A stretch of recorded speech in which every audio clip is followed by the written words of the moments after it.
Halo smart people, belakangan banyak nih yang bertanya-tanya kepada saya mengenai bank yang akan IPO dalam waktu dekat, yaitu Bank Sumatera Utara atau biasa kita kenal dengan istilah Bank Sumut. Bank Sumut merupakan BPD terbesar di luar Pulau Jawa, di mana total asetnya mencapai 41 triliun. Selain itu, Sumatera Utara merupakan penerima APBD terbesar di luar Pulau Jawa dengan total dana kucuran mencapai 59,5 triliun di tahun 2022. 41% dari total dana tersebut dialokasikan untuk pembangunan infrastruktur di daerah tersebut. Faktor kedua yang tidak kalah menarik adalah Bank Sumatera Utara memiliki potensi membiayai 31 proyek strategis nasional, di mana 6 dari 31 proyek tersebut sudah masuk ke dalam pipeline Bank Sumut di tahun 2023. Kebayangkan berapa banyak potensi pendapatan yang bisa didapatkan dari proyek pembiayaan pemerintah di tahun-tahun yang akan datang. Menurut saya, itu merupakan dua faktor utama yang sangat menarik untuk Bank Sumut. Bagaimana menurut Anda? Hai Smart People, berbicara mengenai Bank Sumut yang saat ini sedang mau melakukan IPO, menurut saya ada dua hal yang menarik untuk kita simak. Yang pertama adalah kinerja keuangan yang baik, di mana Bank Sumut berhasil mencatatkan net income sebesar kurang lebih 520 miliar per periode 30 September 2022, atau naik sebesar 17% dibandingkan dengan periode sebelumnya. Sementara itu, Bank Sumut juga berhasil mencatatkan ROI sebesar 17,38% dan menjadikan Bank Sumut sebagai salah satu BPD dengan ROI yang tertinggi di Indonesia. Sementara itu, untuk net interest margin sendiri juga berhasil dicatatkan sebesar 6,48%.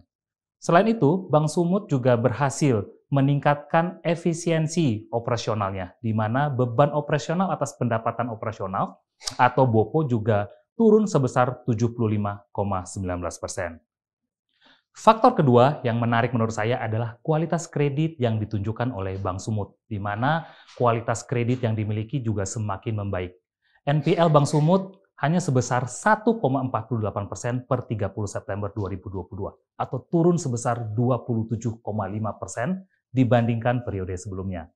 Sementara itu, Bank Sumut juga berhasil meningkatkan penyaluran kreditnya menjadi sebesar 26,9 triliun atau naik sebesar 9,3% per 30 September 2022. Itu yang menarik menurut saya. Bagaimana dengan Smart People?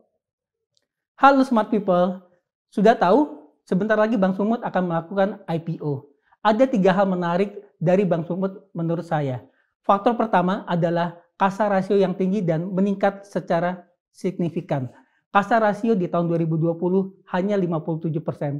Dan kasa rasio ini meningkat menjadi 62% di Juni 2022. Dan saya perkirakan akan tetap meningkat ke depannya.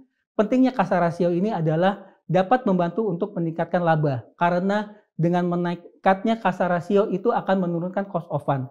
Dan secara faktanya kita tahu cost of fund Bank Sumut itu sudah turun menjadi 2,2% di Juni 2022 dari 3,2% di periode yang sama di tahun yang lalu.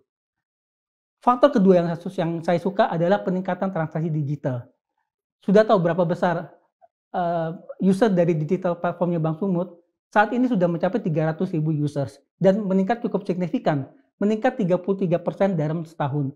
Dan peningkatan dari users dan peningkatan dari transaksi digital ini sangat membantu untuk peningkatan kasa rasio ke depannya. Dan juga akan meningkatkan laba bersih ke depannya. Dan faktor ketiga yang saya suka adalah dividend yield. Dividend yield Bank Sumut itu bisa mencapai 10,2%. Dan ini termasuk yang tertinggi di antara bank-bank yang ada di Indonesia. Besarnya dividen yield ini menunjukkan komitmen Bank Sumut untuk tetap membagikan dividen dari laba yang mereka dapatkan kepada investor. Itu 3 hal yang saya suka. Bagaimana menurut Anda?